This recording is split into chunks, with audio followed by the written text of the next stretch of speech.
Hey, Tara Strong here, and you're listening to the Geekcast Radio Network.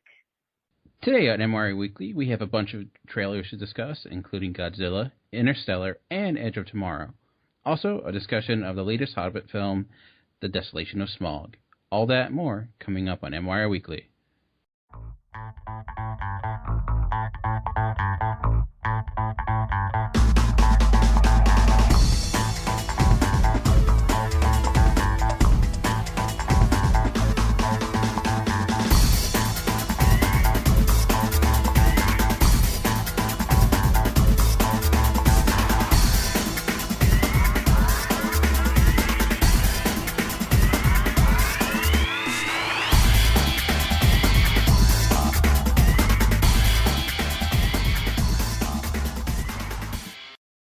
Hello, and welcome to MWIRE Weekly, where we discuss the movie week that was. I am one of your hosts, Dan Clark, and joining me today, as always, is Kevin Optimus Solo. Hello. What's going on, man? Not much. How are you? Good. Also, joining us today, we have a special guest, Nick from the As You Watch podcast and Cinecast.com. How are you doing today? I'm doing very good. Thanks for having me. How are you guys doing? Doing well. Thank you for joining us on today's episode. Just to start things off here, Nick, do you want to just give everyone out there just a quick rundown of, all the little websites you are associated with and what they entail? Yes. So my home site, if you will, is the Cinematic Cats and Jammer, which is at cinecats.com, and that's with a K. And what it is it started last year, January 1st. I decided to do a New Year's resolution to watch and review a new movie every day in 2012. Luckily, I was able to accomplish that, which took a lot of work, 366 movies in 366 days. But since then, the site's developed more into a community, if you will. I have a few writers that work with me, and we just try to bring you the latest in movie news, reviews, trailers, lists, anything you want, all in one place. So got that going for me. And then the As You Watch podcast is a podcast I started shortly after I started my site. That's me and two other guys, Joe and Vern, both good guys. And each episode is in a different season, if you will. So we have a different format for each of these seasons. And we're in Season 3 right now. We did top 3 lists before, and then we did debates. And now we're doing filmographies of certain actors that we think are under the radar, if you will. But yeah, really happy to be in the movie world, talking to movie people, and it's been fun. Yeah, definitely. And I'll make sure to put links to both of those sites in our show notes. So I'm sure a lot of our listeners would be interested as well. So, if you want to check those out, I'll put those there for you, for a little easy access. And for those joining us for the first time or those return visitors, just give you an idea of what we are here at MWIRE Weekly. Well, we begin each podcast with a look at what we've been watching recently. We'll move into movie news, and then we'll go on to our main attraction. Our main attraction this week is a review of Peter Jackson's The Hobbit, The Desolation of Smaug. I think I'm saying that incorrectly, but we'll then finish up with a look at upcoming movie releases and Blu-ray releases, and finish with our credit conversation where we discuss the feedback from last week and pose a question for you all for next week. So, starting things off here, Kev, were there any movies or anything you've been watching recently you wanted to discuss? Outside of the main attraction, I was actually only able to watch one other film this week. Kind of a crazy week for me, between work and Christmas party for work and all kinds of other stuff. But the one film I got to see, I actually had some time the one night, and I was trying to find some of the stuff that I really wanted to watch before the year ended. Some of the things that have kind of I've missed going through, and I searched out on demand and went through the entire listing of films that were out there, and I couldn't find any of the films I was looking for. I went to Netflix, couldn't find anything. Hulu didn't have anything.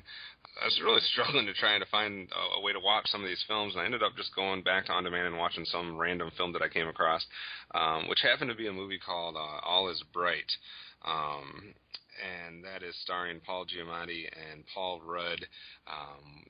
They basically are two guys who travel a distance to sell Christmas trees, and they have like a con man type history, and Paul Rudd has basically stolen Giamatti's wife while he was in jail at the beginning of the film, so they're not really best of friends, but they used to work together, etc., and be good friends, and it was an interesting film. I don't know if I'd recommend anyone else watching it, so to speak, but if you're big fans of Paul Rudd or Paul Giamatti, it might be something that you want to check out at some point. Definitely won't be making any of my top lists, but I'm not saying it was a horrible film. It had some interesting stuff in it, but it was just kind of a weird film. So was that, like you said, on demand or on Netflix? This one I ended up finding on demand, and I don't know. Like I said, I only watched it because of the two names involved, and I'm like, I'll give it a shot, but it was definitely kind of weird. Interesting. Yeah, All Is Bright. Yeah, I mean, Paul Rudd, and you think a movie with both those would get a little bit more publicity, but I guess not. Well, and I remember it was in our list the one day of DVDs I think that had been released, and I saw the two names next to it, and I was like, what was All Is Bright? I'm like, I never remember hearing about that, so that's kind of maybe another reason why I checked it out, but yeah. So it's not a future holiday classic by any means? No. Alrighty. Nick, how about you? Anything you've been watching recently you wanted to discuss besides, obviously The Hobbit? Not really. I've been trying to play a little catch up on certain TV shows. Finally caught up with Arrow, which was awesome. But other than The Hobbit, I really haven't seen a lot. I saw The Secret Life of Walter Mitty a couple weeks ago, so that's still coming out. But now I have a big plate for this coming week of what I'm going to be seeing. So nothing right. I'm too poor for just going out, so it's all about free screenings for me. So it's kind of whatever I can get, and I have not been lucky lately. So. What did you think of The Secret Life of Walter Mitty? I really liked the second half of it. The first half is a mess. When he's daydreaming, it's just kind of stupid. But then once he goes on his journey, it opens it up. It's beautiful film. I was surprised by that. It's got some of the best cinematography I've seen this year. But there's a lot of product placement that's just really distracting. But it's still it's solid. It's not great. It's no Oscar-worthy movie. I think on my site I gave it like a 7, so not terrible, but not great. But it's decent. Yeah, I've been hearing a lot of different things about that. I haven't had the opportunity to see it, but I'll surely try to check it out when I can. I don't think it's worth wasting your Christmas Day movie, if you will, seeing that. With The Wolf of Wall Street and 47 Ronin and whatever else coming out. But it's serviceable, if you will. Great. There are just a few things I wanted to discuss. I won't go in great depth because I have 2 reviews up for these movies up on the site at geekcastradio.com. I'm just trying to catch up, like a lot of people this time of year, with different films, and I kind of dedicated this week in getting caught up with some documentaries. And the one I went to go see was Alex Gibney's latest documentary, The Armstrong Lie, which is about Lance Armstrong. And in 2009, Gibney was going to make a documentary about the comeback of Lance Armstrong, but when the whole thing broke about him taking performance enhancement drugs happened and he admitted to it all, those plans changed. So he ended up doing a documentary about The Lie, using a lot of that original footage from the comeback, and then getting another interview with Armstrong to kind of get more depth regarding the issue. And it's really fascinating. I mean, Lance Armstrong by himself is a really fascinating presence, even if you'll hate him. He is a strange-looking dude. He's very commanding, and you can't help but just be infatuated by him. And I do wish that Gibney went a little deeper with it and went and probed Armstrong a little more. But it was pretty good. I did enjoy it a great deal. If you're a fan of Gibney's docs, like earlier this year he did WikiLeaks, We Steal Secrets. It's the same normal style with talking heads, and he's a really good storyteller. So any sporting fan, I would definitely say check that out for sure. Also, just to finish things up here, I did also watch a documentary, Leviathan, which is getting a lot of buzz out there. And again, I have a review up for it on the site, and it's a documentary that is not for everyone. It's literally what they did was get like these GoPro cameras and put them in all different places on this shipping vessel. And there's no talking, there's no monologue or anything like that. Just a series of images, really. And I could see a lot of people hating it and thinking it's just kind of boring and pointless. But I was really enthralled by it and thought the imagery was pretty amazing.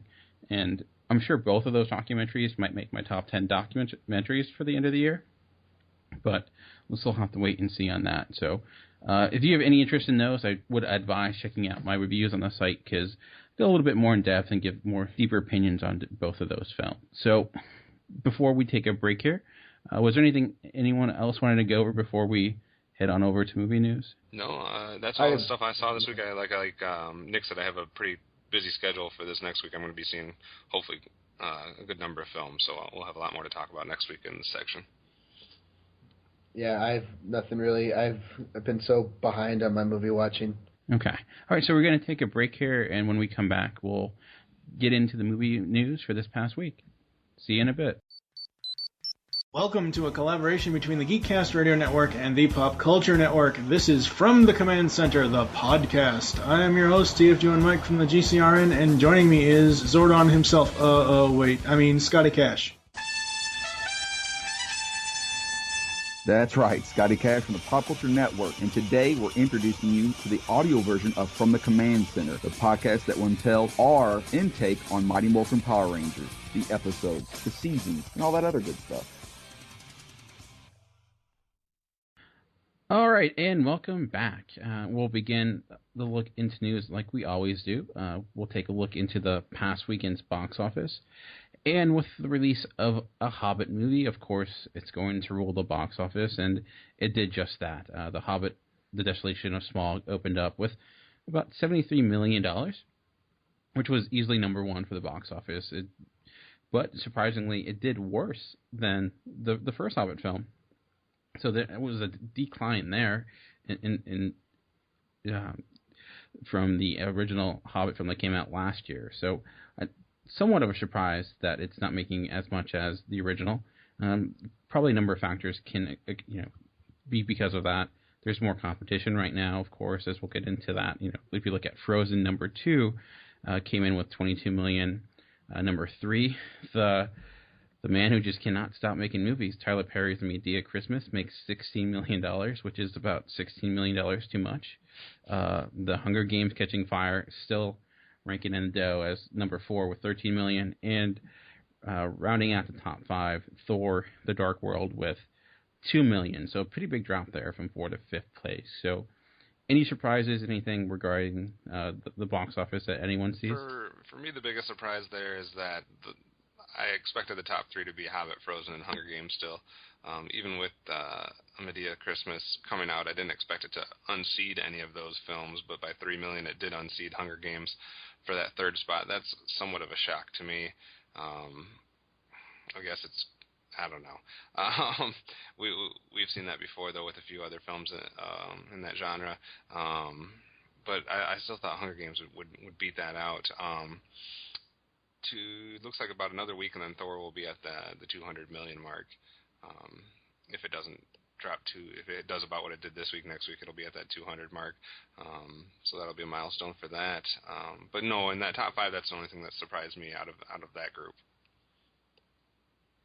Is anyone surprised that the sequel to The Hobbit did less in its opening weekend than the original? I read some articles that were trying to cite the snowstorm that a lot of places got hit with Friday into Saturday. It's at least where I live. We basically had no snow all week, and then Friday and Saturday we got hit, and it's going to be the exact same this next weekend, where it's not going to snow all week, and then on Friday and Saturday it's going to snow. So I don't know. I just read a couple articles that stated that could have had a tiny bit to do with it. I don't know how much I'd attribute to that, but I didn't really read any other excuses being thrown out there. Yeah. The only other excuse I saw was they said there's stiffer competition this year than there was last year. I mean, you have 3 franchise films, or 2 other franchises with The Hobbit and Hunger Games and Frozen as well. It's another big Disney movie that we didn't have last year. But Nick, anything looking at the box office as a whole, or anything regarding box office that you wanted? Yeah, with the Unexpected Journey, that one I think did better than Desolation of Smaug, because that one didn't have any competition until Christmas Day. And this one you have Frozen, you have Catching Fire, you have Thor. But then for Medea's Christmas, too, I thought that would actually do a lot more than it did. So I'm very happy that it kind of bombed, if you will. Although $16 million I still think is enough to warrant another movie that Tyler Perry will definitely make, because there's always going to be a demographic for fat black women that aren't black women, and I don't know. I'm so tired of him. I don't even like talking about him anymore because I just get so pissed off.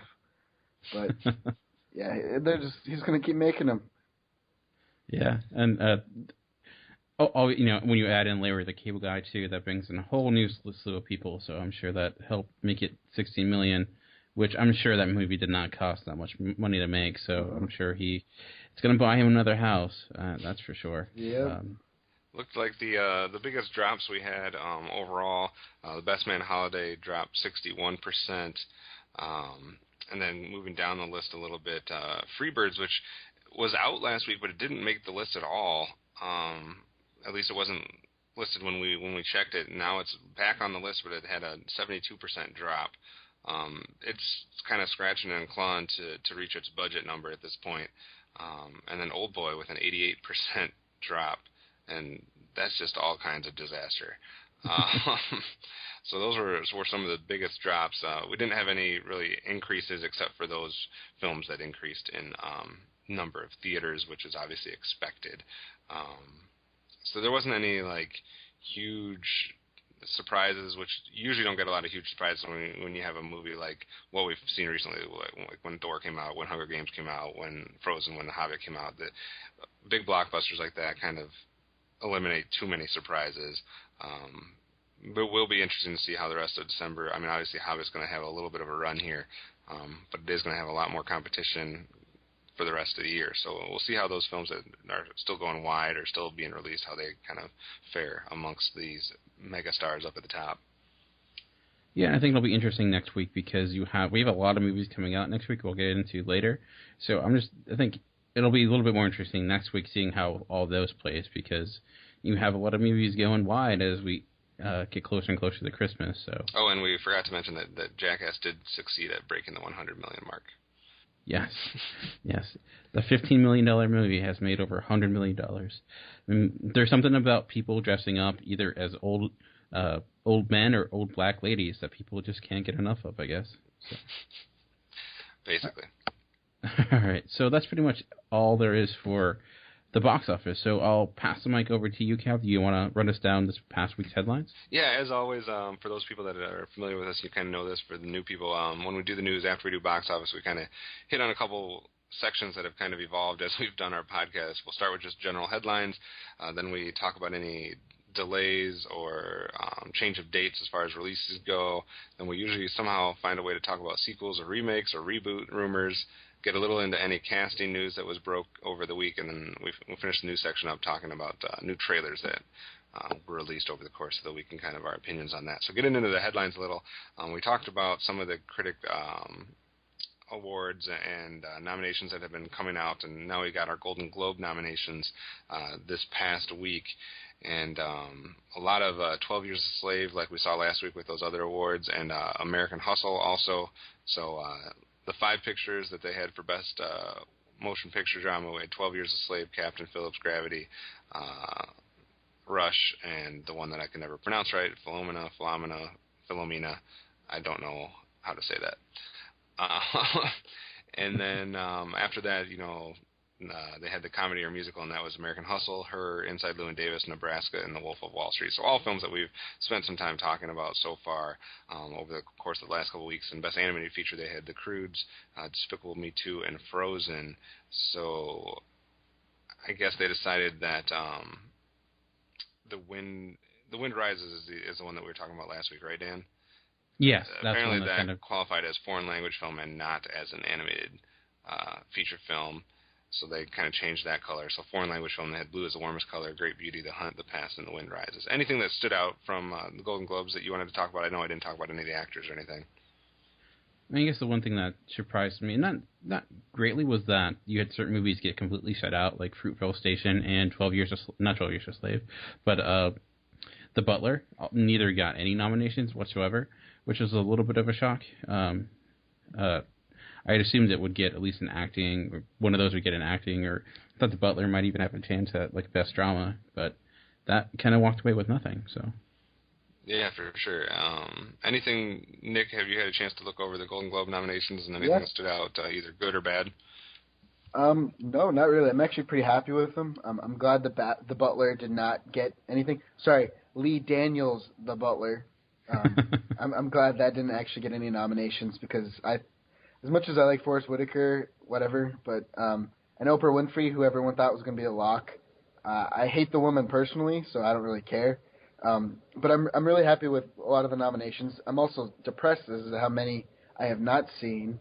And as the Globes always do, they're kind of weird with their comedy or musical categories. American Hustle is kind of a dramedy. Her is definitely more drama than comedy, but they kind of just throw stuff in. And then like Emma Thompson getting nominated for Best Drama and Saving Mr. Banks, I think that one's a lot more comedy than certain things.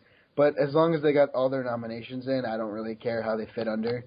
I have no idea how they define their categories or how they define drama. Yeah, it's really all over the place. But I am kind of sad that The Wind Rises got kicked to Best Foreign Language Film because it has no chance of winning that genre or that category, as it would have possibly had a chance in animated. But that's kind of always been a kind of secondary category for the Globes, and it's not as big of a deal as it is more so in the Oscars. But yeah, I'm happy. I also like the TV nominations too. But yeah, it's been an interesting year, and I have a lot of work to do before January 14th. As do we all, yeah, for sure. We seem to always like to do some type of headline about superhero stuff since we are a Geekcast radio network here. So let's get right into that. And the news that we got, and we've kind of alluded to this in previous episodes, but Sony confirms Venom and Sinister Six films, an expansion of the Spider-Man universe. This is not coming as a surprise. Dan, we talked about it a little bit last week, but what are your thoughts on them confirming this officially? Interesting for sure. I'm curious on how this is all going to work. They are being very ambitious with this, but I don't know. It's if you're going to do a movie just about the Sinister Six, it seems weird to do a Spider-Man movie without Spider-Man. But I don't know. I'm a little bit. Sony has to win me back at this point when it comes to movies. I did like The Amazing Spider-Man, but it's nothing compared to, for me, like Spider-Man or Spider-Man 2. So I'm going to be skeptical.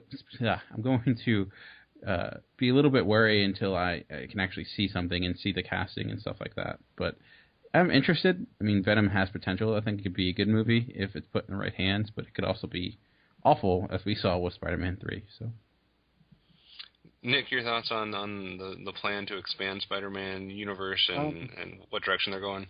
Yeah, I really liked Amazing Spider-Man at first, and then I rewatched it, and I had a lot of problems with it. And the second one, I don't know. I want to be optimistic, but I really don't know. I love Andrew Garfield as Spider-Man.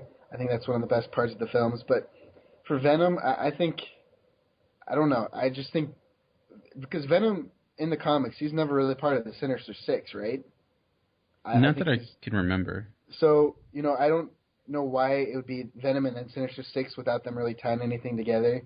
I know in the trailer for The Amazing Spider-Man 2, we did see Rhino, we saw Green Goblin, and we saw Electro. But then there's also a scene in the film where this guy in a hat is walking through this hallway, and we see Doc Ock's arms, and we see the Vulture's wings. So I'm assuming that's the 5. I don't know who the 6th person is going to be. I'm thinking maybe Morbius or Mysterio, but who knows?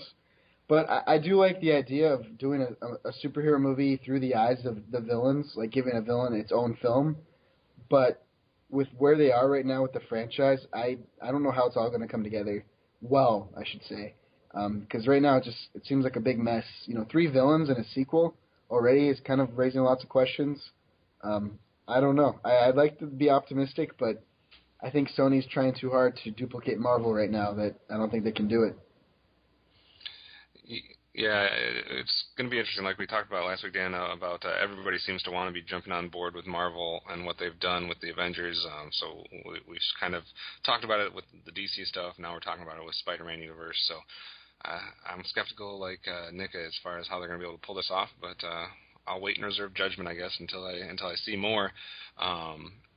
Dan, any other thoughts on that before we go to the next story? No, that's pretty much all I got. I'm not going to talk about these on air too much, but if you want to, there's a couple interesting articles that you can go to geekcastradio.com, go to the episode post, read about why Tom Hanks will never play a bad guy, and read why some British researchers are saying James Bond would be the worst spy ever. So you can read about both of those and comment on the website. We'll have links there. We don't really have any delays, so to speak, at this week. I know we've had a lot in the past, a lot of movies being pushed around and changed around as the chess game continues for 2015 and 2016. A rare occurrence, though, this week we do have a movie being pushed up a week instead of delayed. It makes perfect sense, though, because of the kind of suspension of Fast and the Furious as they decide what they're going to do. There has been a decision to bump Dawn of the Planet of the Apes up a week to fill the week that Fast and Furious was going to go out, which will give Dawn of the Planet of the Apes an extra week before some heavy competition hits. So that probably is good for that franchise, that it's getting that spot instead of the one it was in. I know it's only a week difference, but that might mean, X number of millions of dollars for that. So that's the only kind of change in scheduling we had. But we do have, as always, a lot of talk about sequels, remakes, reboots, whatever you want to call them. Starting with, everyone always waits for the title I'm going to throw out there, a Naked Gun remake starring Ed Helms. Hollywood is planning a Naked Gun reboot. Your thoughts, Dan? Just don't do it. That's pretty much my thought. I love Ed Helms. I mean, I've been a fan since he was on The Daily Show, and I loved him in The Office, and I really love Naked Gun, but I don't know. I don't think Ed Helms is the same type of comedy that Leslie Nielsen did, and I just do something else. I don't know. I like Naked Gun is such a sacred movie, I think, and we've seen movies that try to do that same style recently, and no one's really gotten right in a very long time. So I don't think it could happen. So I would rather them just not do it. Nick, what do you think about the Naked Gun? Completely unnecessary. Ed Helms is already going to be starring in the Vacation remake or sequel or whatever the hell it's going to be. Let the 80s live, man. They just keep remaking it all. I'm waiting for, the kid from Modern Family to be in Home Alone 5 or whatever. It's just, leave it alone. It's just, those existed as they did, and, Leslie Nielsen's only been dead a couple of years. Let the guy rest in peace before you start messing with his shit. Yeah, for sure. But yeah, it's unnecessary. He's talented to an extent, but we don't need all these recycled ideas over and over and over again. Yeah, it kind of goes along with that discussion we had and all the comments that we got on our webpage a few weeks ago about all the different remakes or reboots that you could possibly have, and nobody threw this one out there. Moving on, we already talked about the fact that there would be a World War Z sequel. The news this week was that we have a change in director. Mark Forster is not going to be directing the second one. Instead, we have The Orphanage's Juan Antonio Bayona. I'm not super familiar with his work. Dan, do you know anything about him, or how do you feel with the director shift in this film?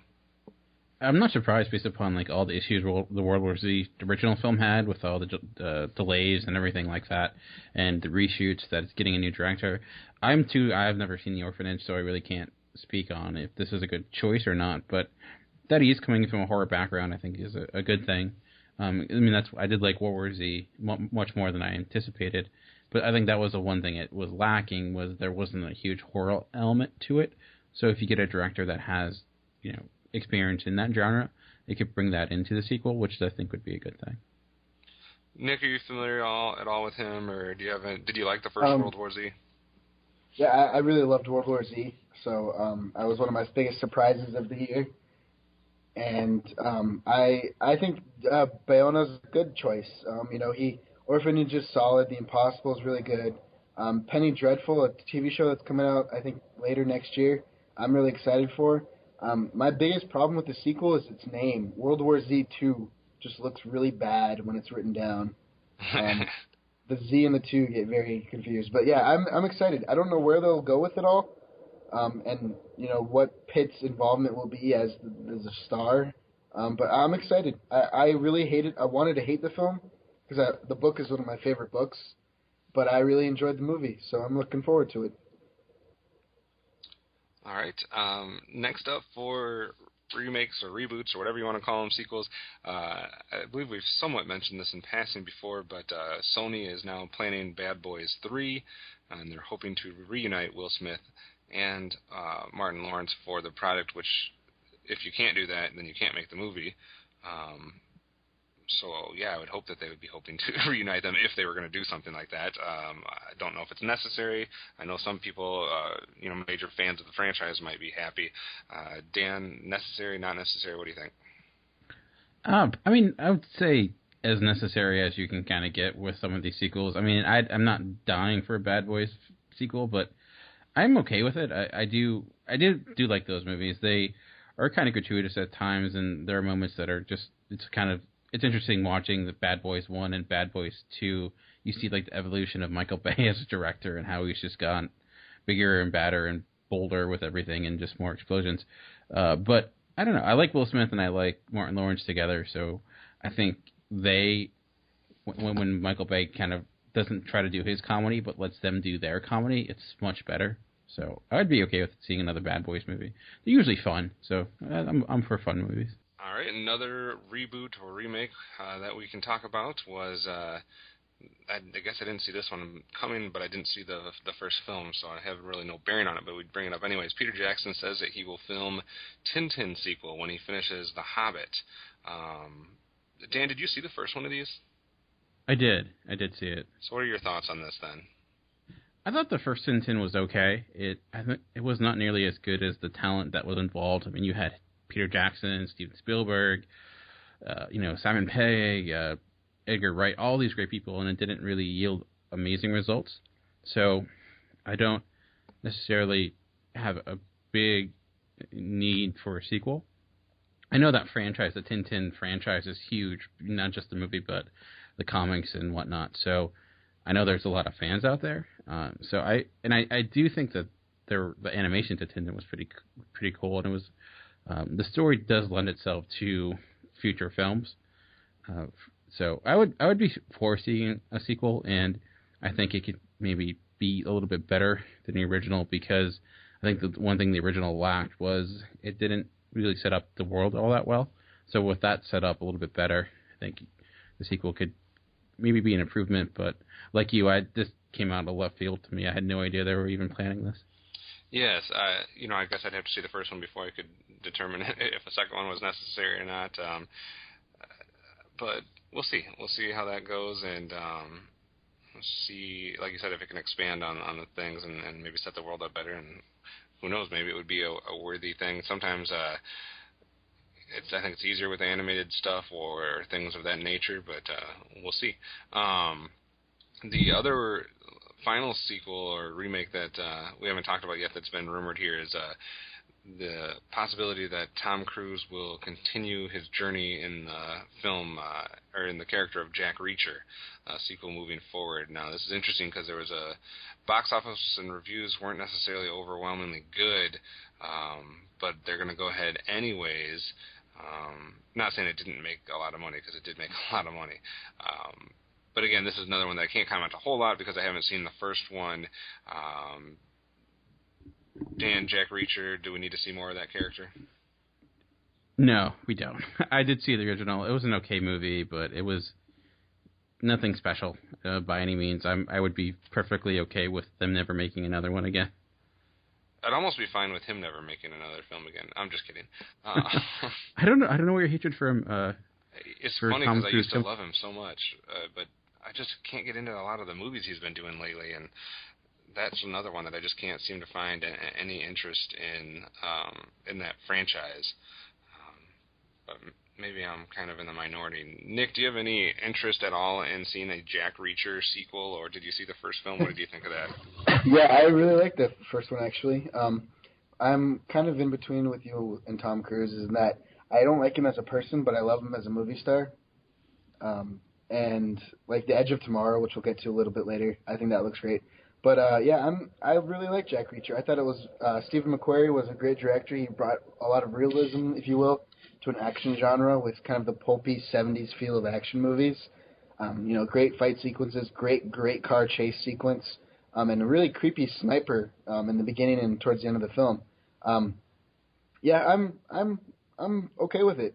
I think it all depends on who they cast as like the bad guy. You had Werner Herzog in the first one. Are you going to go with like Martin Scorsese or someone in the second one? I don't know. I'm interested. I'm glad that if they can keep it grounded and not go all superhero like with Die Hard, what they did. If Jack Reacher can stay Jack Reacher and not some invincible god, then I'm okay with it. All right. So that's it for some of the sequels and remakes. Again, some of the stuff that we've kind of already knew was coming, or we talked about a little bit before, and then some that were completely out of left field, like Naked Gun and Tintin. So we'll see what next week brings us. But getting into some of the casting call rumors or confirmations from this week, we'll get the Terminator stuff out of the way first, because we've kind of mentioned a few of those before as far as Sarah Connor. And there's an article that is confirming that Emilia Clarke is going to play that role. But now we're getting our first mention of John Connor's role, and the name coming out rumored to be connected to that is Jason Clarke. So we would have Emilia Clarke, Jason Clarke, and Arnold Schwarzenegger all appearing in the next Terminator film. Dan? The Emilia Clarke, like we talked about last week, that would be my choice, so I'm glad she got it over, I forget the other person that was up for that role, but I love Jason Clarke in Zero Dark 30, and I like them too in, what was that movie? Lawless. I thought he was good in that too. I'm curious then what they're going to do if they're having both John Connor and Sarah Connor, and both are around the same age.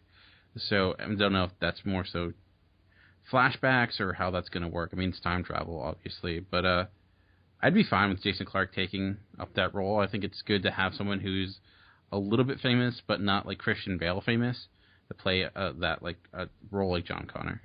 Yeah, I have no problem with him. I'm a fan of Jason Clarke. Like I said, Lawless, he was great. He was good on, I can't remember the name of the TV show he was on for a little while. But I'm a fan of his, and I have no problem with either of these castings. I'm not saying that I have high hopes for the film overall, but with these two castings, it helps a little maybe for me. Nick, your thoughts on anything revolving around the next Terminator film? Yeah, as unnecessary as I feel the film to be, I know they're going to keep continuing them.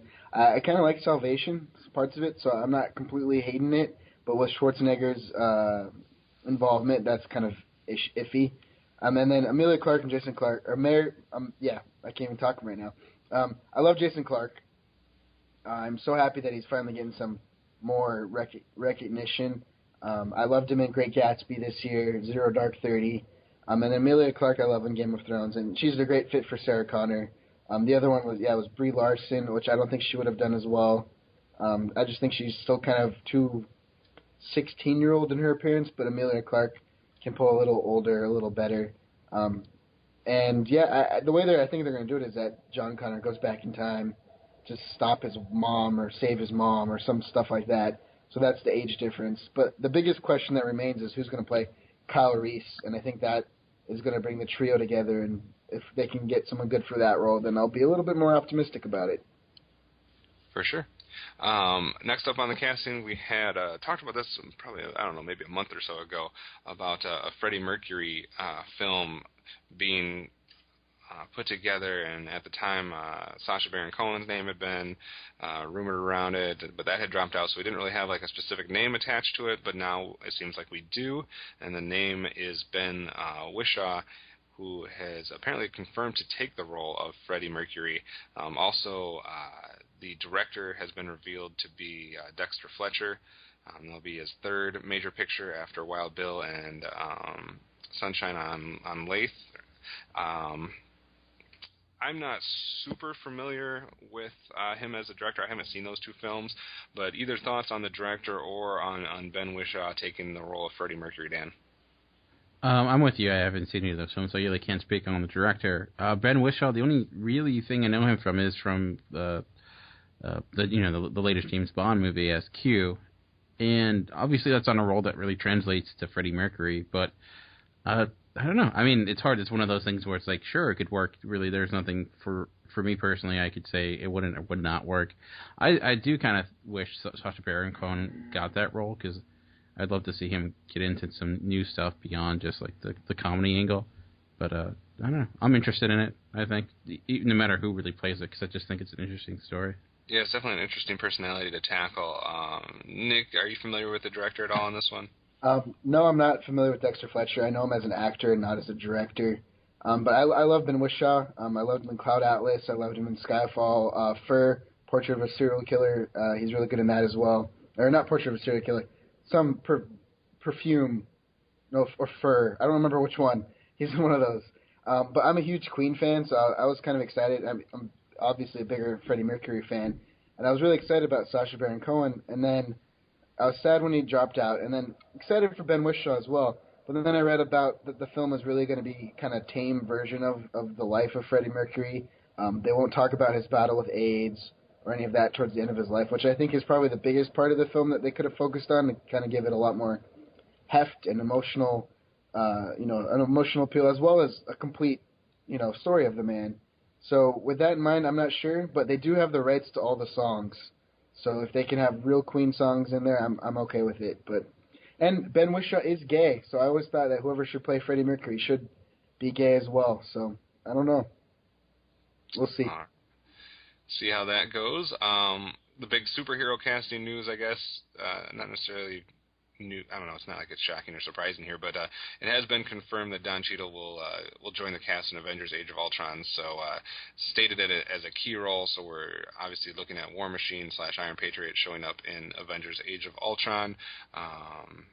Any problem with him being appearing once again in the franchise there, Dan?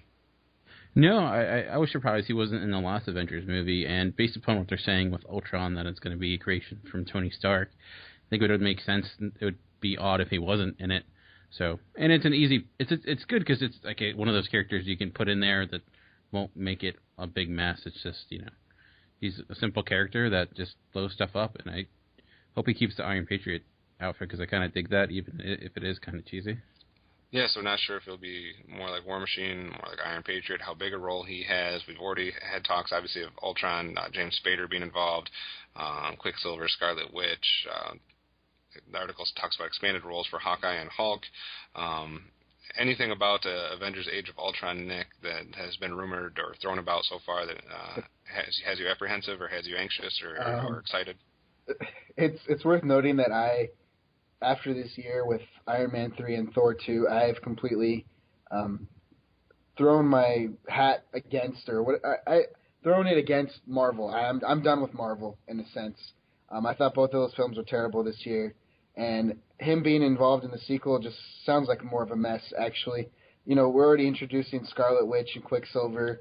Who knows if Falcon will appear from Captain America or what's going to come out of that, but right now, I just don't care. No matter how big or how cool it's going to be, everyone's going to shell out money. So I always feel like my opinion doesn't really matter because it's still going to make $1 billion. But I don't know. We'll see.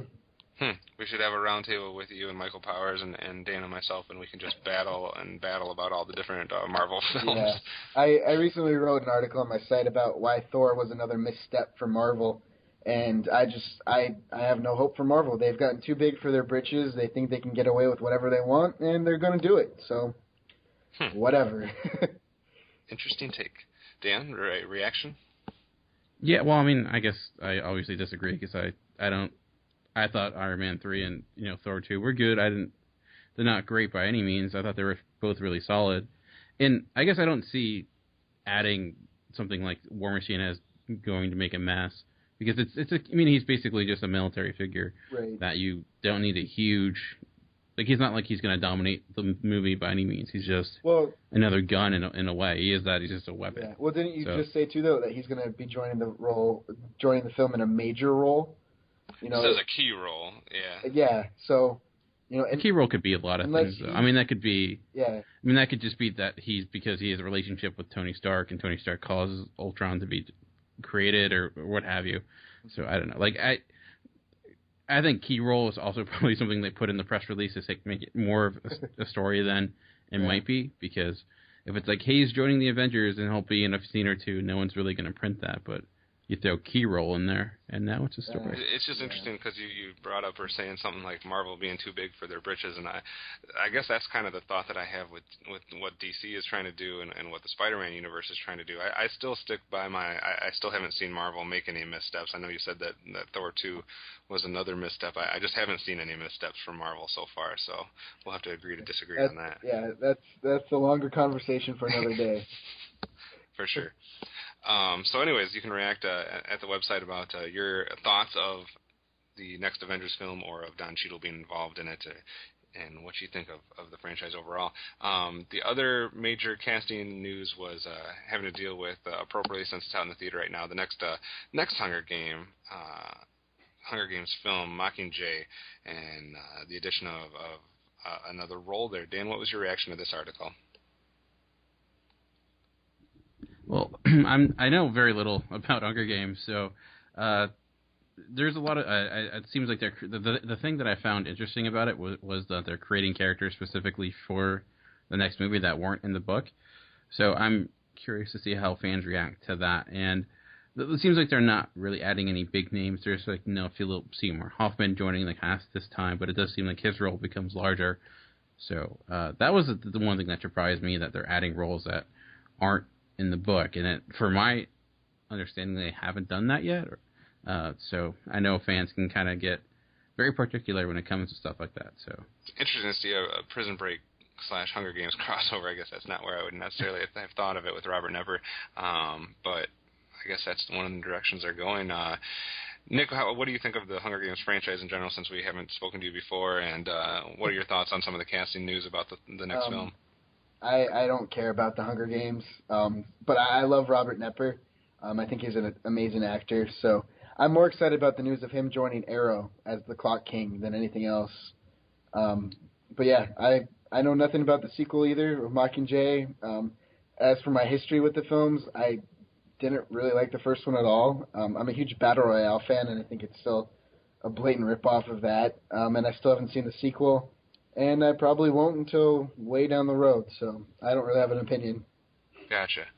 All right, next casting news. Going back to some more comic book stuff here with Batman, Superman, Dark Knight, Darkest Night, Blackest Night, whatever they're going to call it. Jason Momoa in talks to joining the group, and it's rumored that it might be obviously as a villain, since that's kind of the mold that he's seen in other things. Another Game of Thrones star, finding possibly a major role here. What do you think? How does he fit into that universe, Dan?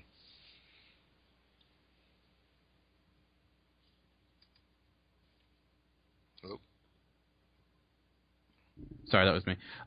It depends if he's going to talk or not. I think Jason Momoa is a good actor. If he's not talking, looking at like his starring roles in like the movie, like the remake of Conan, which was just awful.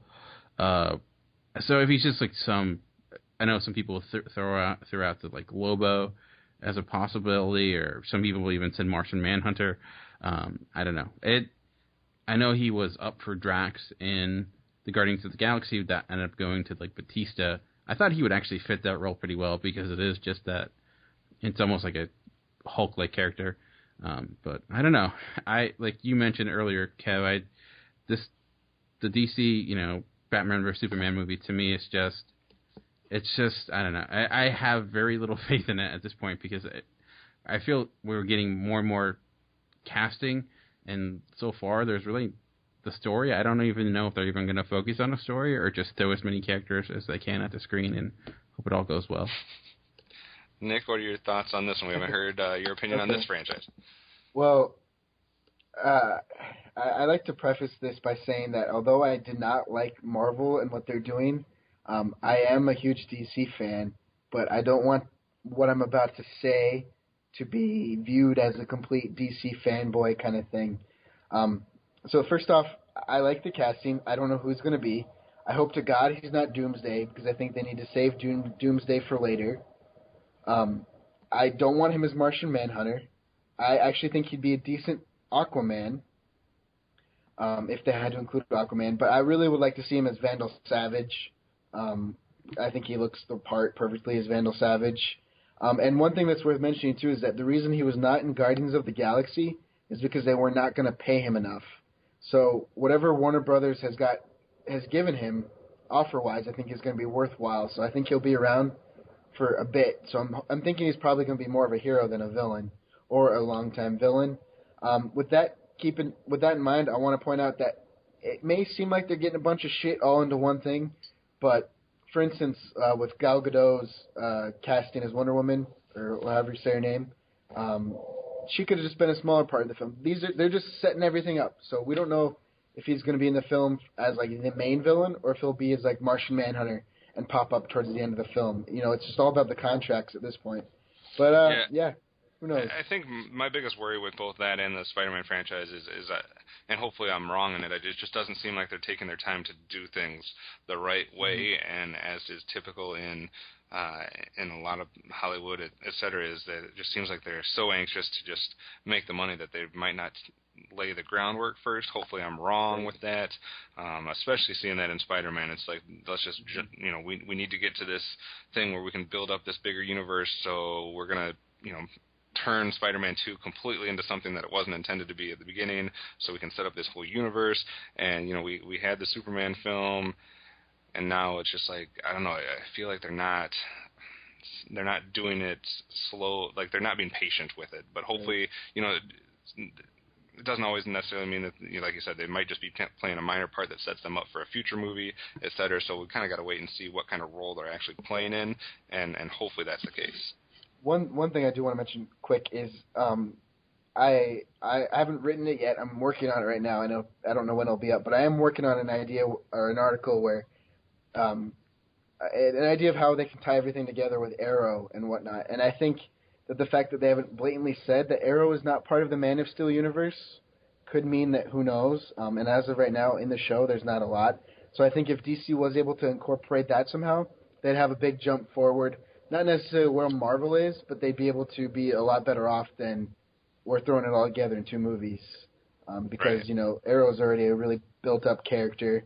I feel like I've mentioned Arrow like 5 times in this episode.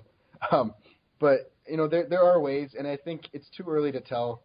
All we have is Man of Steel. Who knows what's coming? And I think, and I hope that Warner Brothers is smart enough not to just rush everything. Right. Because, these are my favorite characters personally. And I don't know, I have faith, especially with Ben Affleck signing on. That guy is not just an actor. He's a creative talent that I think has a big say on what's going to be happening. So we'll see.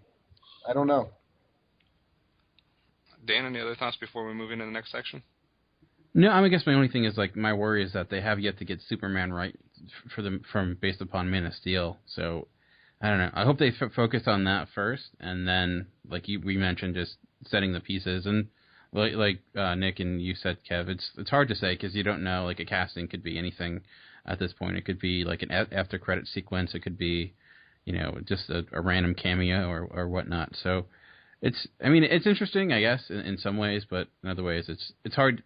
I get, the thing you keep thinking of in movies like Spider-Man 3 and all those other films that are just too many characters, but then if you think of a movie like Dark Knight that has a huge amount of characters, but it's done right, so it is possible. And like Nick mentioned with Ben Affleck there, that that is someone who does know how to tell a story, is a good director. So I have a little bit more faith knowing that he's involved now that Nolan's gone. So. All right. Well, our last news section, as always, is the trailer talk. Some trailers that were released. We're not going to talk about all of them, but you can search these out in the episode post. Trailers that were released over the last week. We had a trailer for Interstellar, Jupiter Ascending, Edge of Tomorrow, a new Godzilla trailer, Bad Words, of course, the Spider-Man, Amazing Spider-Man 2 international trailer, Rio 2, Earth to Echo, and The Fantastic Fear of Everything. Dan, out of that group and the trailers that you watched this week or saw, which ones caught your eye? Well, I guess jumping off Christopher Nolan, as he left the Warner Brothers world, or the superhero world, and is now going into Interstellar. And that, to me, Interstellar, that is a teaser trailer done right.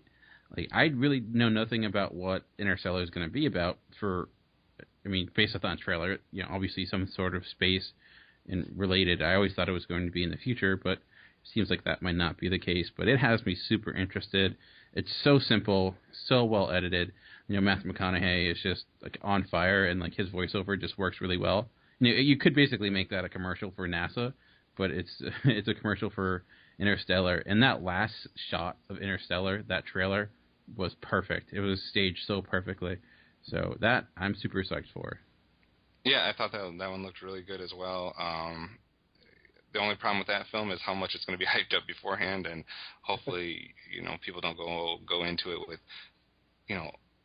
these ginormous expectations that it can't live up to. But it is something that kind of is exciting and looks like it could be really good. But I'm going to try to hold back so I don't get too hyped up for it. But definitely looks interesting. What else did you see?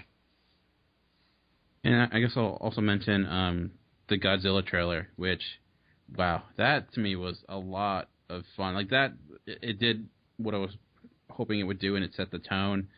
It looks like a massive scale. Like I thought, like Pacific Rim was an enormous scale, but it's like Godzilla is like 3 times the size of that scale. So that has me super excited too. Again, I'll try to not get too excited because the last time we had a Godzilla movie, things did not go very well. So, but the talent involved in that just makes me like Bryan Cranston.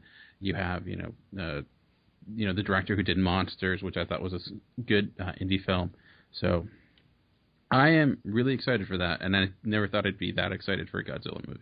So yeah, I'm not a huge fan of that franchise either, but that trailer did look pretty impressive. I think too, one of the other ones that caught my eye was Jupiter Ascending. Maybe it's just because I'm a sci-fi fanatic or whatever. But the combination of seeing a trailer for Interstellar and then another trailer for Jupiter Ascending kind of piqued my interest for stuff that's coming up. Not saying they'll be good or bad, but stuff that I'll definitely be interested in. So those are the kind of the main ones that caught my eye that I was interested in. I will say that Godzilla did look impressive.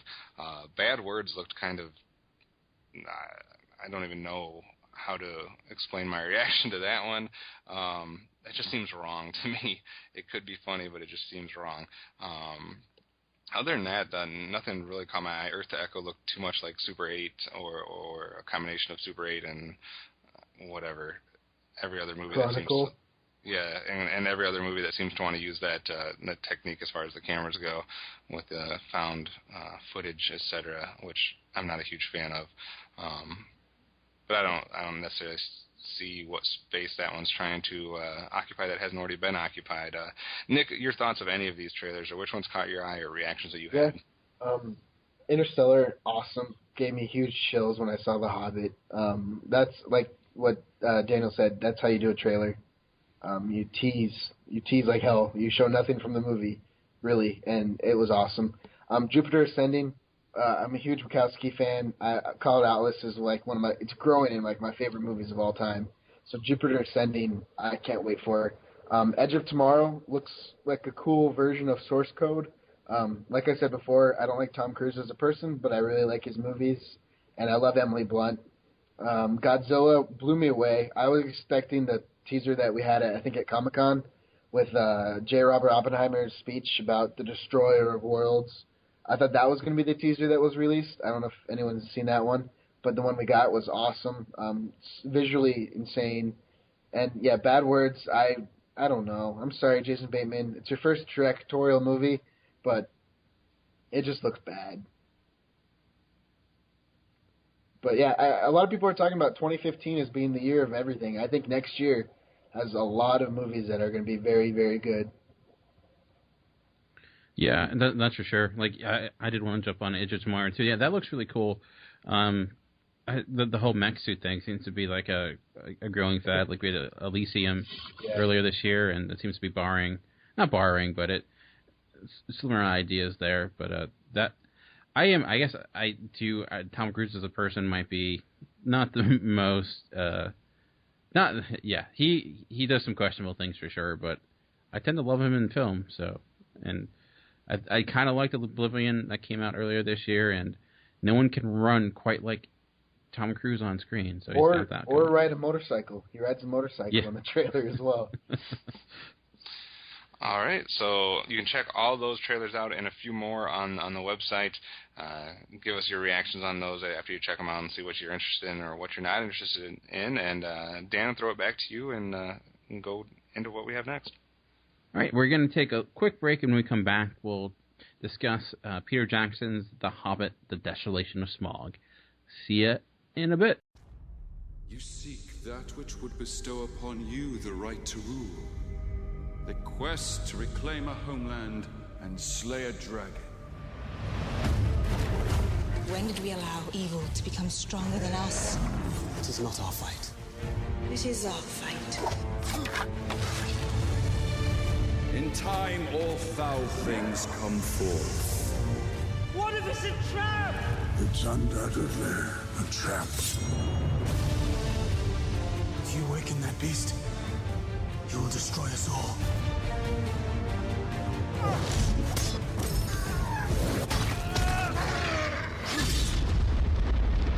Was that an earthquake? That was a dragon. The Hobbit, The Desolation of Smaug. Thief, step into the light.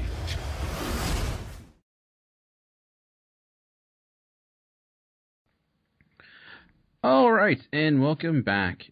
And we'll begin this discussion of The Hobbit. But before we get into The Hobbit, The Desolation of Smaug, just wanted to get a little bit of roundabout foundation from everyone here just to see what their thought process, what their viewpoint is of the Lord of the Rings franchise as a whole, along with the last Hobbit movie. Just a quick, did you like them, did you not like them? And as we move into this one, because I think that's a good starting point before we get into the sequel. So, Kevin, I'll start with you. What were your thoughts on the Lord of the Rings franchise up to this point, and as well as the Hobbit film that came out last year? I always have kind of viewed the Lord of the Rings trilogy as possibly one of the best trilogies from beginning to end of all time. As far as the quality of each and every movie within that trilogy, there's most trilogies have that one film that's kind of a dud, or that one that just doesn't stand up.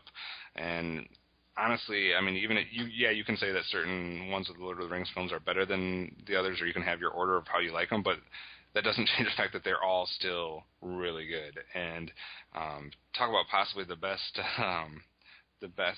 extended feature, extended cut release of all time. Good Lord, I remember marathoning that one time in college with a bunch of friends, and that's a long watch when you watch all three extended versions back to back to back. So it does have that going for it. I'm a huge Lord of the Rings fan. As far as the first Hobbit film goes and how that stacks up, so far I enjoy them, and I enjoy them as additions to the story, addition to the franchise, etc. But I haven't quite, with the first film, I didn't feel like it quite matched up with any of the Lord of the Rings films. But that might be just because I like the story more of the Lord of the Rings over the story of the Hobbit, if that makes sense. But I'm not saying I didn't I disliked the Hobbit at all. It still was a solid film. I don't think I had it anywhere near like top film of the year or anything like that, but it was a good film. So I didn't think it was like a complete bomb or a disaster. But like I said, it to me didn't quite live up to any of the original Lord of the Rings films. Nick, what are your thoughts on Lord of the Rings as a whole and the Hobbit? Lord of the Rings, I think, is perfect. I don't think there's ever been a better trilogy that's come to the screen. And then watching that and then going to the Hobbit is like, oh, they're completely, Peter Jackson may be in charge of both trilogies, but the two Middle Earths that we get are completely different. And I think that's my biggest problem with the Hobbit is it was rushed. So much CGI. But I still generally kind of liked it. I think I ended up giving it a 7.2, or in your guys' scale, a 3, or right? Yeah, 3. No. Something like that. Yeah. It's about that. Yeah, 3.5. And I don't know. They're not nowhere near as good as Lord of the Rings. Lord of the Rings feels real. Feels like you can actually go there like you can in New Zealand. And The Hobbit is like, you can go to New Zealand, but then you got to go to a soundstage. It doesn't capture the real essence of Middle Earth that Jackson did so well in the first trilogy. Well, and I think, too, I forgot to mention it, but one of the things that kind of separated me from the movie a little bit with that first one was the frame rate. That was kind of, I don't know, it was just odd seeing it in that that method of filming and the frame rate and everything that they did with that, it was a little not off-putting, but it was just a little disconnected for me. So that was one limitation of the first film, in my opinion. Yeah, I'll kind of echo what you guys are saying. Obviously, I agree that Lord of the Rings as a trilogy is probably the best trilogy, bar none, top to bottom. Just as a film achievement, just what it did, making that like epic adventure. And like you, Kev, I had the actually marathon those in the theater once they were showing the extended editions last year, back to back before the like a couple weeks before the Hobbit came out. Sat down and saw it in a theater with a friend, and man, that is it's an enjoyable but it's a tiring adventure by the end. I'm like, it's like I was worn out. Those movies, they're so long and in a good way, but with the Hobbit, like you mentioned, Nick, I had a lot of the same issues with the CGI. Going with like the orcs being CGI, it just felt more cartoony. And in some ways, I guess that goes along with the book. I have never read the book, but I know it is a children's book more so than Lord of the Rings. It's a little bit more silly, but like it does. Rush is a good word for that. It does feel rushed in a lot of good points. And Kevin, the frame rate, I didn't see it in the high frame rate. I think I saw it in IMAX 3D, and even then, certain moments just felt very unfleshed out, and a lot of digital noise. It looked like I was watching an animated movie at times. Like it, and going back to like the Lord of the Rings movies, I think a lot of the computer graphics and a lot of those movies hold up so much better than that of The Hobbit that I did enjoy, even though those were made like 10 years prior. So I will say that. Well, I think. Oh, sorry. Go ahead. I was going to say one thing that I noticed too that I think really is at fault is that the Hobbit films have twice the budget the Lord of the Rings films do. So in that bigger budget, I feel that they were able to do more computer generation and just kind of, let's just make this look really good with computers, instead of, like, the Lord of the Rings, I feel, really had to work for every dollar they were given because Jackson had so much to prove. And with The Hobbit, he's just, like, free reign to do whatever you want with a computer while you can stay still in New Zealand at your home. And it really suffers for it. Like, the orcs are generated. We'll get to it later on, but the towns never feel like real places. They just feel like almost like they're stripped from like a video game or like a Tim Burton movie. It's very not real. None of this feels like places we can actually visit, and it's really disappointing. Kevin, you were going to say something? Oh, yeah, I was going to say, since we talked about Interstellar and how great a trailer that was, I do got to say that the trailer for the first Hobbit movie is one of my favorite trailers in the last, like, 3 or 4 years. I think that whole scene with them doing that, whatever you want to call it, that chanting song type thing, I thought that was genius. That was one of my favorite parts of the movie, actually. Okay, so those are kind of our thoughts on everything leading up to this point. So now that we got that out of the way, Kev, what did you think of the Desolation of Smaug? Is it an improvement over the last Hobbit? Is it suffer from the same issues? What were your opinions? Okay, this is kind of hard here. Hopefully I can make sense of this. In one way, I think it is an improvement, and in other ways, I think it's not. As far as all of the visual stuff, for me, that felt improved. Yes, there was scenes here or there, or characters here or there, or moments here or there that did look completely CG.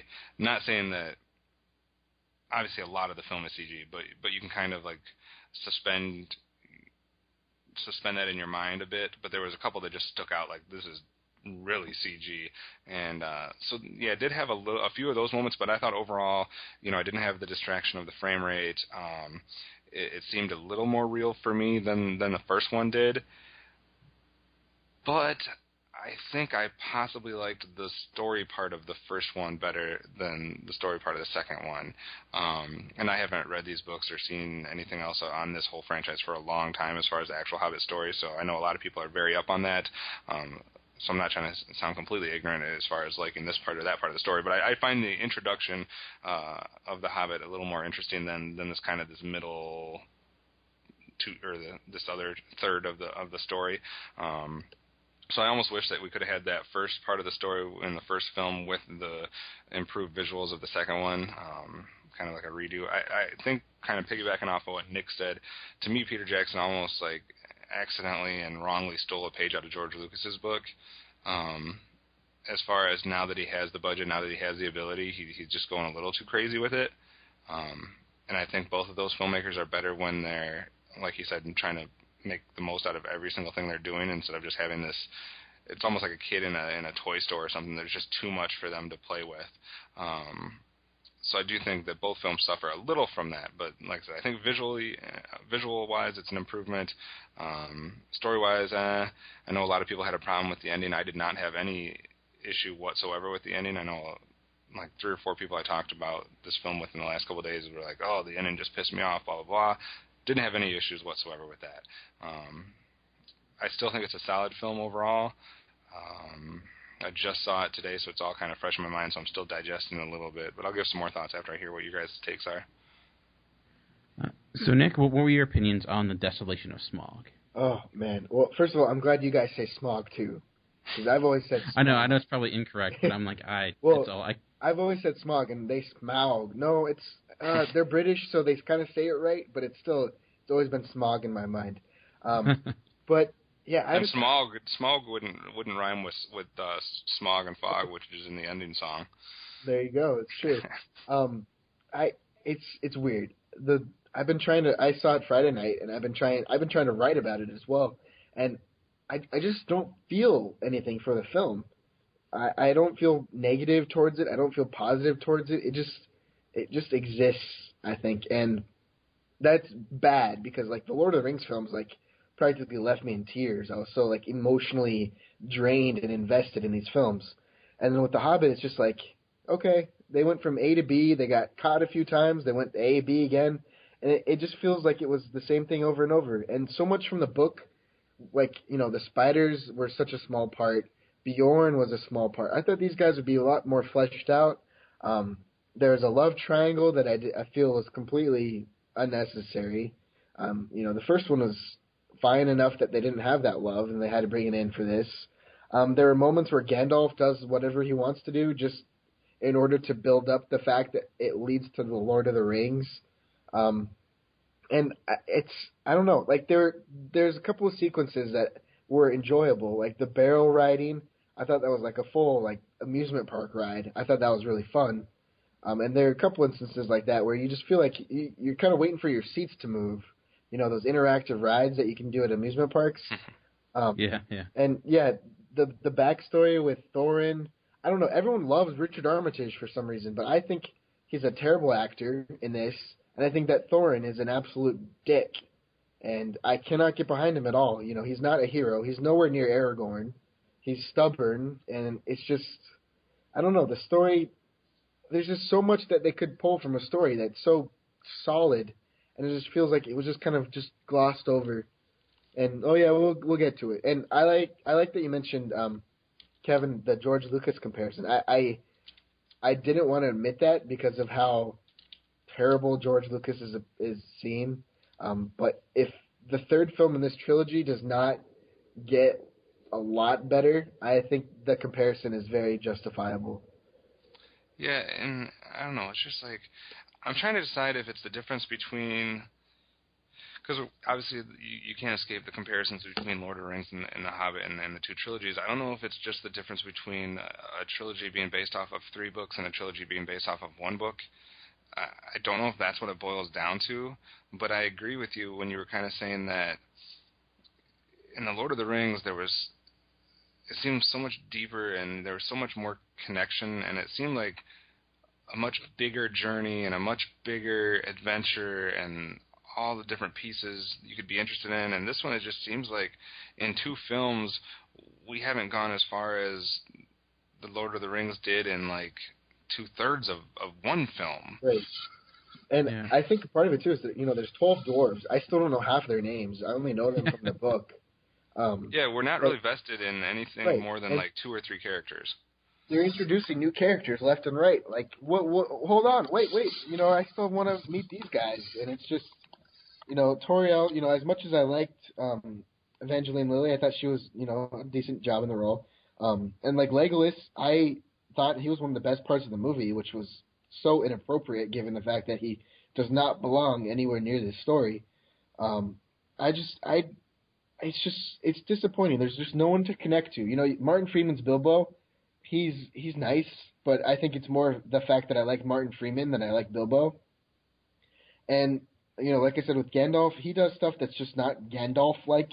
That kind of just pisses you off. And then, yeah, I don't really know any of the dwarves I didn't connect with. And then, you know, you get to Stephen Fry in Lake Town. Stephen Fry is a legend in his own right, but he's such a caricature of a human that it's just like, in Lord of the Rings, we never met any human that was anything like that, you know. There was no comical, bumbly, drunken ass who, you know, does whatever he wants for his own power in that kind of way. And I feel like it's completely two different Middle Earths, and I think that's even more frustrating to the fact that we can't connect with anyone. Yeah, just to give my thoughts a little bit, I think it sounds like I enjoyed it a little bit more than you did, Nick. And I'll start with what I did like, and you touched upon some of it. And I do feel like the action sequences in this were improved compared to the last Hobbit.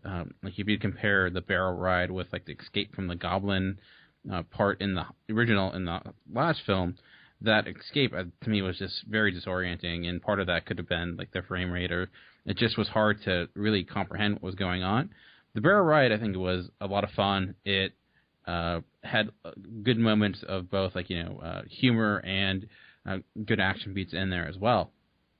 And I was really digging it up to that point, like how the spider fights and seeing the tree elves and that portion of it. I liked it. I was like, wow, this does not feel as bogged down. It felt like it got going really, really quickly compared to the last one. But once after that barrel roll sequence and we get to Lake Town, things really come to a screeching halt for a very long time. And I really didn't like much of anything going on in the whole Lake Town sequence. Like the town politics angle, I could really care less about. You mentioned the love triangle part, which to me was pointless, and again just adding fluff to the film. And that was a big issue with the last one, was it felt like you were watching the extended edition already. Like this is there's stuff in here that really doesn't belong with the story, that's just thrown in here to go with the books, and that feels like what we're watching right now, but we're actually watching the original version of it. And I mean, once we finally get to Smaug and we get into that mountain, things do pick up. And I did like the scene between Martin Freeman and Smaug as they're trying to go back and forth. And I love Benedict Cumberbatch as Smaug. Obviously, his voice is augmented, you know, digitally in some capacity, but I think his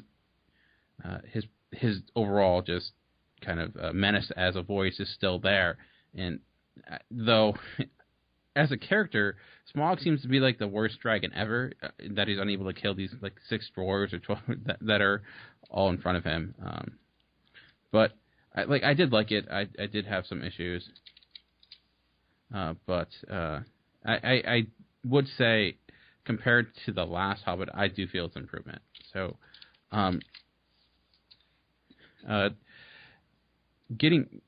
one question I did want to kind of ask you all, I mean, one, we kind of touched upon it a little bit, but a big controversy I'm seeing is with the changing the one elf to a she elf and adding in that love story. And there's a lot of backlash with a lot of huge Hobbit fans. So I was curious, like, Kev, what you thought of that angle. Did you have an issue with it? Or I know you mentioned you haven't read the books, but within the story itself, how did you feel it worked out? I mean, since I haven't read the book, I really don't have a huge problem with anything. I wouldn't have even known that was changed unless somebody told me. As far as the love triangle that you brought up, I do agree that was pointless. That was not necessary at all for the story. First, it's not believable. I wasn't buying genuine that would be something that was going on. So as far as that part of it, I thought the love triangle was silly. But I do like the general existence of Evangeline Lilly and Orlando Bloom playing off of each other, I think that's fine. I think it would have been more interesting if it was just left with the whole Orlando Bloom or Legolas and Toriel having some type of interest in each other, but it not being blessed as far as Thranduil, Legolas's father, as far as him not blessing it. I think that would have been enough, and that was an interesting enough drama and angle between those, and I think it led to some good interaction between Legolas and Toriel, and that's all it needed. It didn't need the love triangle with the third character. So that I definitely could have done without, but I do like the presence of Evangeline Lilly. I think she did fantastic. I haven't seen her since Lost, and I think that her being in the film and playing that character was fine. I had no problem with that. I thought her and Orlando Bloom were good together. So that part I don't have a problem with. I don't have a problem with one of the elves being a female rather than a male. I do have a problem with the love triangle, and I don't think it was necessary. I agree with you, Kev. I don't have many issues with it too. The whole changing a character sex, I don't think it's a huge issue. And like you mentioned, my bigger issue was that it just kind of ends up being pointless and doesn't really get too much, especially when we don't even, I think, have an understanding of either of those two characters. And I don't really care about that elf beforehand, so now I got to care that he has a love triangle. It just, I don't know. It doesn't have the same effect by any means. Well, and I know we wanted to avoid spoilers, and I'm not going to be specific, but when you know about certain things that happen in the book, I don't really know how certain characters can play into it all. I guess that's as vague as I can go without being too specific. But if you've read the book, you kind of understand where I'm going. But yeah, it was unnecessary. So I agree with you, Kevin. Yeah, and I did want to say that something you brought up too a little bit ago, Dan, that I did agree with. I did think that one of the highlights of the film was listening to Benedict Cumberbatch as Smaug, however we're going to say his name. He was obviously the voice of the Necromancer as well, but I thought just listening to him as the voice of the dragon was pretty cool. I thought that was well done. What did you guys think of the look of the dragon? I know that was they were kind of hiding it in a lot of the trailers. We didn't really get a great look of the character until now. Do you think, special effects wise, that the dragon worked as this main villain? And I really liked the look and the sound and everything. It was kind of amazing to see that on the screen because you don't really have dragons or anything in movies.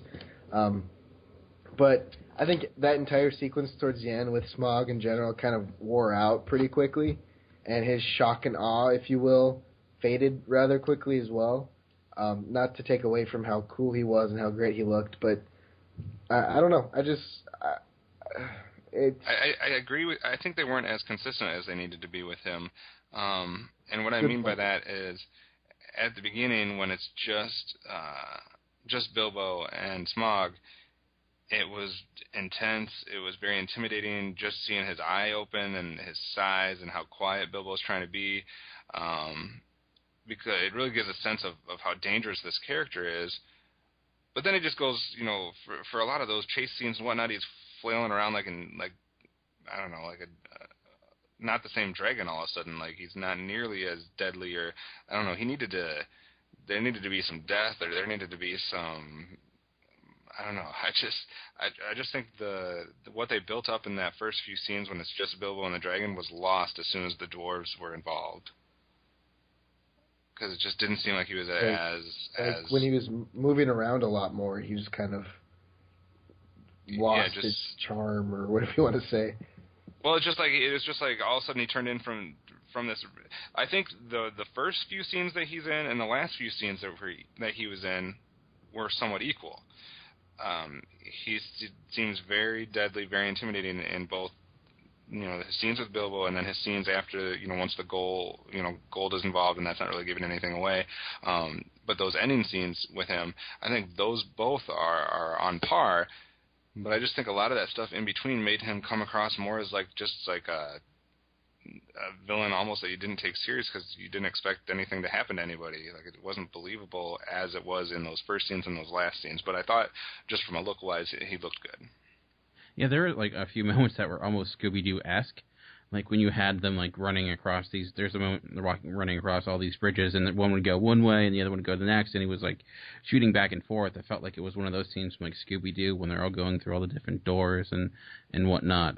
Yeah, I agree. Like at times, yeah, he is this force that's gonna like destroy everything, and then at other times he's almost a joke in some ways.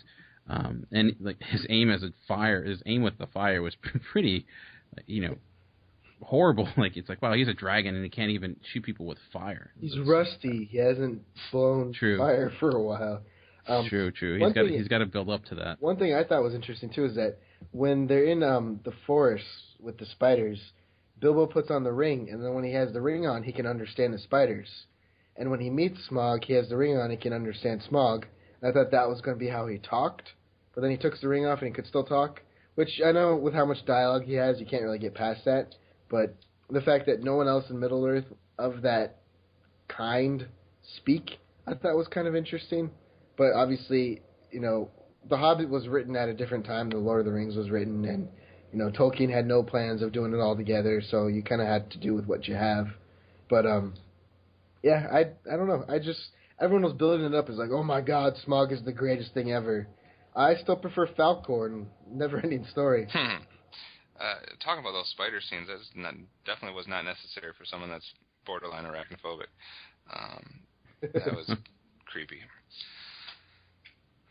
But, yeah, I agree. That's funny that you mentioned that, Nick, because I had the same thing when he put the ring on. I'm like, oh, okay, that's how they're going to get around the whole talking thing, because up to that point, yeah, some of the monsters, like the trolls, but most of those beasts did not talk in any way, so it was like, how are they going to make that work? But I guess by introducing it a little bit with the spiders, it wasn't a huge a transition, but you make a good point saying, Tolkien wasn't, when he designed these books, there are two different times, because they feel like that. Tonally, this is nothing like that of Lord of the Rings, and I think that's an issue. It's trying to be at moments, but then it's not trying to be, so it's tonally like against itself, which makes it a little bit difficult for some of those, like the moments with like the dragon that really pay off a great deal. And two, I think, and also another issue is if you look at the stakes of this movie, like what they're trying to accomplish. Lord of the Rings are saving the world from a this destructive army. Here they're reclaiming their homeland, and we all mentioned like we don't even know most of the dwarves' names.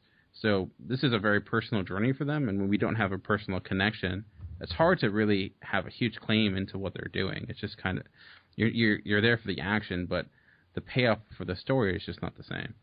Well, and one thing too is it's a huge change from the book that I think I can remember is that all the dwarves, when they want to reclaim the mountain, they don't want it for the kingdom. They want it just for the gold.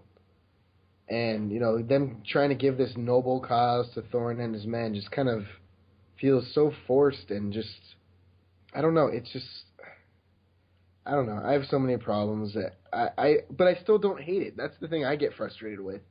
Is I have all these problems with the film, but I don't hate it. I don't love. It's complicated, and I think a part of it is that just because I'm so attached to Middle Earth through the Lord of the Rings films, that it's just like you will get better.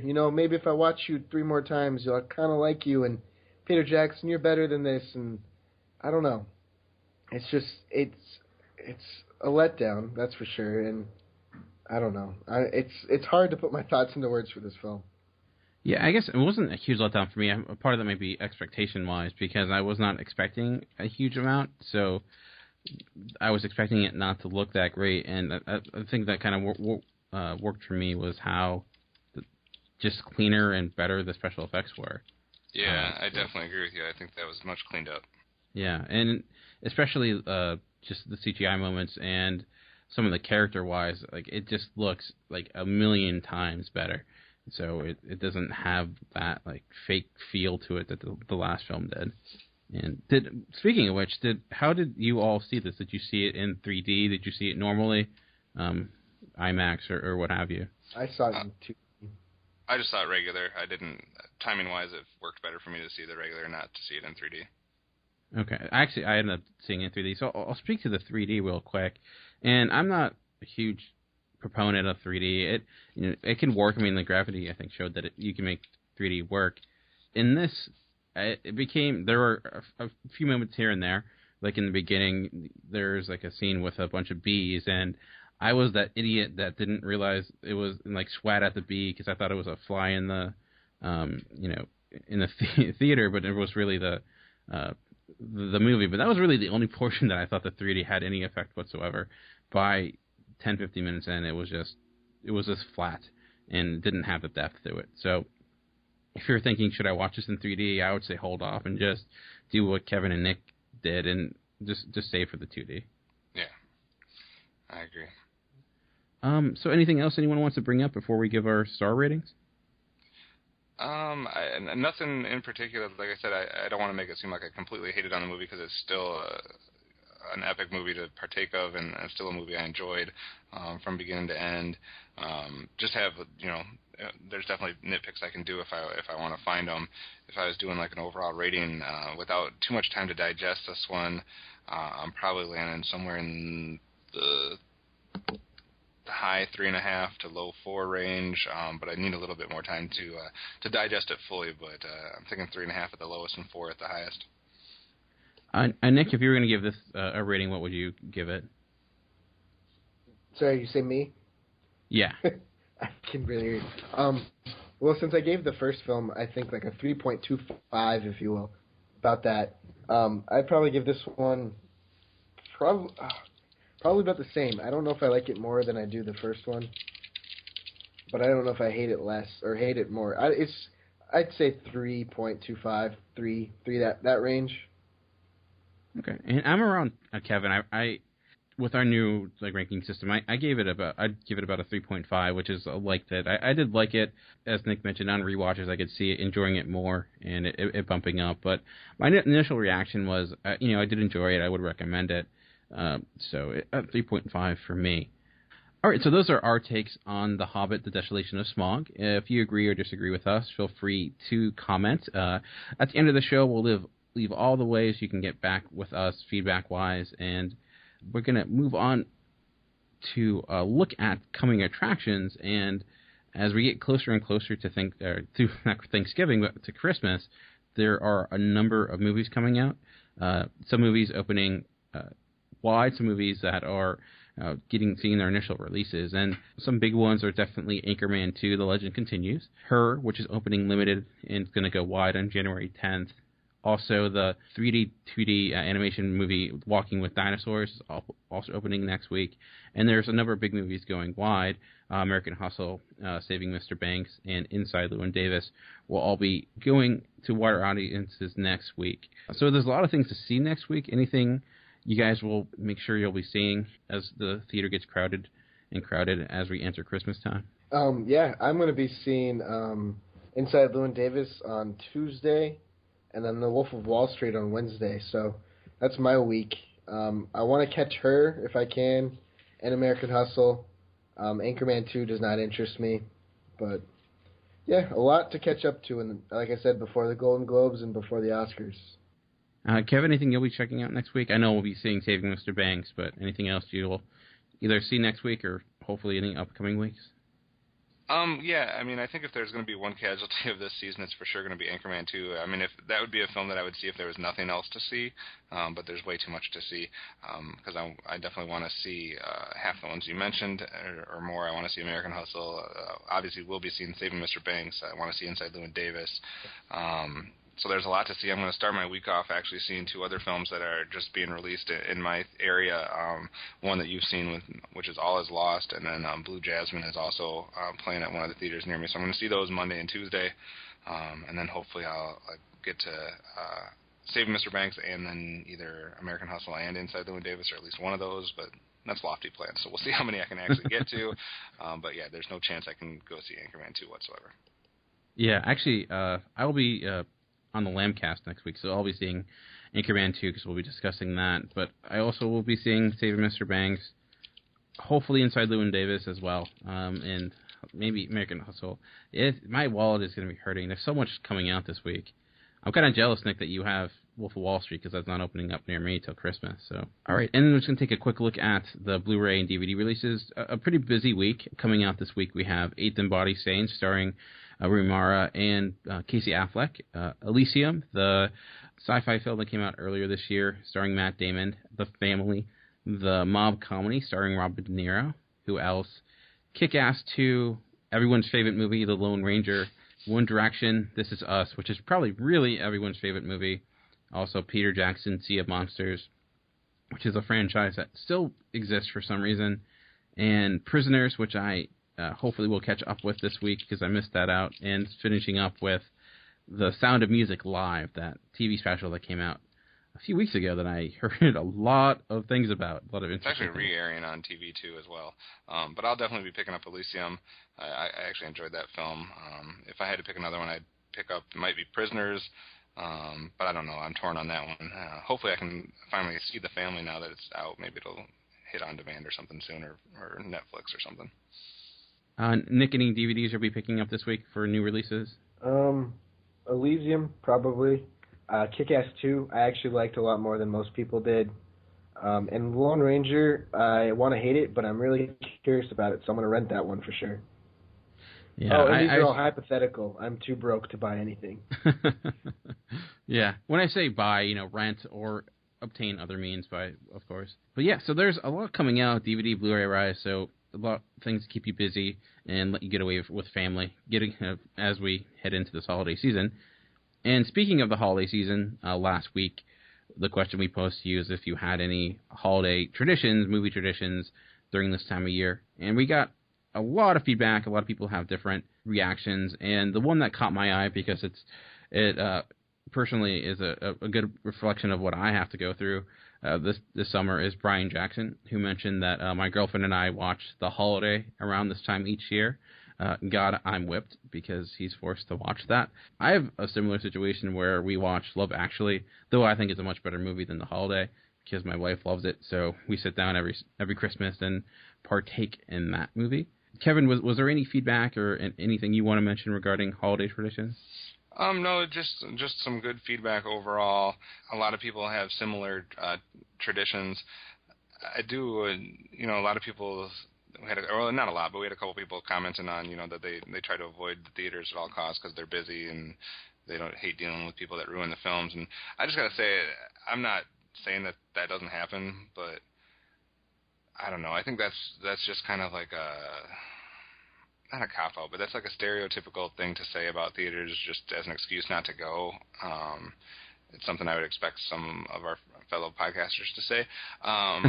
But honestly, if you're smart about it, like I've been going to films for so long, and I can probably count the number of times I've had to deal with annoying people in the theater, like on one hand, just because I'm not stupid about when I go see it. I mean, yeah, there's certain films that I do like to go see, like opening day or opening weekend, like when a Star Wars film comes out or something like that. But honestly, if you just pick your times wisely, not only do you save yourself a lot of money, but you don't have to deal with stupid people.